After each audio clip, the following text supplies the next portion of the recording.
Doctor صبت علی اگلے 4 دن اس کا انتظار کرتے رہے۔ وہ نہیں آیا اور نہ ہی اس کا کوئی فون آیا تھا۔ انہیں خود اس کو فون کرنے پر آر تھا۔ انہیں کہیں نہ کہیں یہ توقع تھی کہ وہ ان کا اتنا احترام ضرور کرتا ہے کہ اس کا پیغام ملنے پر آ جاتا ہے، لیکن اس کی مکمل خاموشی نے جیسے انہیں ذہنی دھچکا پہنچایا تھا۔ ماما اس دن سے ان کے گھر پر تھی۔ فرقان ڈاکٹر صبت علی اور سالار کے اپارٹمنٹ کے درمیان گھن چکر بنے ہوئے تھے۔ اس ساری صورتحال میں سب سے زیادہ ابتر ذہنی حالت امامہ کی تھی۔ اسے یقین نہیں آ رہا تھا کہ وہ اس کے معاملے میں اس طرح کا رویہ دکھا سکتا ہے۔ چوتھے دن ڈاکٹر صبت علی نے سالار کو فون کر دیا۔ وہ آفس میں بیٹھا ہوا تھا۔ سر پر ڈاکٹر صاحب کا نمبر دیکھ کر چند لمحے وہ ہل نہ سکا۔ یہ ایک ایسی کھول تھی جس سے وہ بچنا بھی چاہتا تھا اور جسے وہ اٹینڈ نہ کرنے کی جرات بھی نہیں کر سکتا۔ رسمی سلام دعا کے بعد ڈاکٹر صبت علی کے بغیر تصمیم کی اس سے کہا، اگر آپ شام کو میری طرف آ سکتے ہیں تو ٹھیک ہے، ورنہ میں آ جاتا ہوں۔ اگر معاملہ ختم کر لیں گے تو ٹھیک ہے، ورنہ معاملہ ختم کر لیں گے۔ ان کے الفاظ سے اس کے لیے کسی بھی قسم کا ابہام نہیں تھا۔ میں آ جاؤں گا، مہربانی ہوگی آپ کی۔ اسے مزید کوئی بات کیے بنا سلام کر کے فون بند کر دیا۔ وہ فون میں ہاتھ میں پکڑے بیٹھا رہا۔ ڈاکٹر صبت علی کا یہ لہجہ اس کے لیے نیا تھا۔ وہ غیر متوقع وہ جملہ تھا جو اس نے آخر میں کہا۔ معاملہ ختم کرنے تک کی نوبت کیسے آ گئی تھی؟ اس کے نزدیک یہ ایک جھگڑا تھا۔ پہلی بار اس کے پیٹ میں گرہیں پڑی تھیں۔ اس شام پہلے کی طرح ڈاکٹر صبت نے اسے دروازے پر ریسیو نہیں کیا، نہ ہی اسے مصافحہ کیا، نہ ہی اس کے لیے اٹھے تھے۔ وہ لاؤنج میں کوئی کتاب پڑھ رہے تھے۔ اس کے آنے پر انہوں نے کتاب بند کر کے سائڈ پر رکھی۔ سالار سلام کر کے سامنے والے صوفے پر بیٹھ گیا۔ میں تم سے بہت لمبی چوڑی بات نہیں کروں گا سالار۔ سالار نے سر اٹھا کر انہیں دیکھا۔ وہ ان کے منہ سے پہلی بار تم کا طرز تخاطب سن رہے تھے، ورنہ تو وہ اپنے ملازم کو بھی آپ کہہ کر مخاطب کرتا تھا۔ میں پچھلے 4 دن سے صرف اس بات پر شرمندہ ہوں کہ میں نے ماما کی شادی تم سے کیوں کروائی۔ تم اس قابل نہیں تھے۔ محبت کے دعوے کرنا اور بات ہوتی ہے، لیکن کسی عورت کو اپنے گھر سے عزت سے رکھنا یہ ایک بالکل الگ بات ہے۔ تم صرف پہلا کام کر سکتے تھے۔ لاؤنج میں منسلک کمرے میں وہ ڈاکٹر صاحب کی آواز اور اس کی خاموشی کو سن رہی تھی۔ اپنی بیوی کو اس طرح نکالنے والے کو میں مرد تو کیا انسان بھی نہیں سمجھتا۔ تمہیں اگر اس بات کا پاس نہیں تھا تو کہ وہ تمہاری بیوی ہے، تو اس بات کا پاس ہونا چاہیے تھا کہ وہ میری بیٹی ہے۔ میں نے اسے گھر سے نہیں نکالا، وہ خود۔ سالار نے کچھ کہنے کی کوشش کی۔ ڈاکٹر صبت نے اس کی بات کاٹ دی۔ تم نے گاڑی ارینج کی تھی؟ اندر بیٹھے ماما کانپنے لگی تھیں۔ اس نے ڈاکٹر صاحب کو کبھی اتنی بلند آواز میں بات کرتے نہیں سنا تھا۔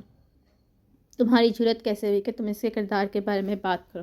سالار نے نظر اٹھا کر انہیں دیکھا۔ ان کا چہرہ سرخ ہو رہا تھا۔ آپ نے اسے یہ پوچھا کہ یہ بات میں نے کیوں کی تھی؟ اندر بیٹھی امامہ کا چہرہ فک ہو گیا۔ میں اس سے کچھ نہیں پوچھوں گا۔ میں تمہارے کردار کو نہیں جانتا، لیکن وہ 9 سال سے میرے پاس ہے۔ وہی کوئی ایسا کام نہیں کر سکتی جس پر تم اس کے کردار پر انگلی اٹھاؤ۔ اسے یقین تھا کہ وہ اب جلال کا نام لے گا، اب لے گا۔ اس کا پورا جسم سرد پڑ گیا تھا۔ سالار کا ایک جملہ اسے اس وقت ڈاکٹر صاحب کی نظروں سے گرانے والا تھا۔ 1 2 3 4 اس کا دل سیکنڈ سے بھی زیادہ تیز رفتار سے دھڑکنے لگا۔ پھر امامہ نے ان کی آواز سنی۔ ایک لمحے کے لیے اس کا دل رک گیا۔ I am sorry. اسے یقین نہیں آیا کہ وہ یہ جملہ نہیں تھا جس کی وہ توقع کر رہی تھی۔ اس کی سوری نے اسے شاک کیا۔ ڈاکٹر صاحب اور بھی مشتعل کر دیا۔ ایک بات یاد رکھنا تم سالار، جو کچھ تم کو زندگی میں ملا اس عورت کے مقدر سے ملا ہے۔ یہ تمہاری زندگی سے نکل گئی تو خواری کے سوا کچھ تمہارے ہاتھ نہیں آئے گا۔ ہاتھ ملو گے ساری عمر تم۔ تمہاری خوش قسمتی ہے کہ اللہ نے تمہیں ماما کا کفیل بنایا۔ کبھی رزاق بننے کی کوشش بھی مت کرنا۔ رزاق تم نہیں ہو، اس کے اللہ اس کو تم سے بہتر کفیل دے دے گا۔ وہ کاٹو تو لہو نہیں کہ مستاق بن کر بیٹھا تھا۔ شرمساری ہی شرمساری تھی جو وہ محسوس کر رہا تھا۔ اندر بیٹھی ماما بھی اس کی طرح ندامت سے سمندر میں غرق تھی۔ اسے گھر میں رکھنا تو عزت سے رکھو، ورنہ ابھی اور اسی وقت اسے چھوڑ دو۔ تم سے کئی گنا اچھے انسان اس کے ساتھ اس کو بیاہ دوں گا۔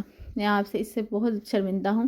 آپ اسے بلائیے، میں اس سے معذرت کر لیتا ہوں۔ اندر بیٹھے ماما جیسے زمین میں گڑ گئی تھی۔ کلثوم آنٹی سے بلانے آئی تھی اور اس کا دل چاہا کہ وہ کہیں بھاگ جائے۔ زندگی میں اپنے شوہر کا جھکا ہوا سر دیکھنے سے بڑی ندامت کا سامنا اس نے آج تک نہیں کیا تھا۔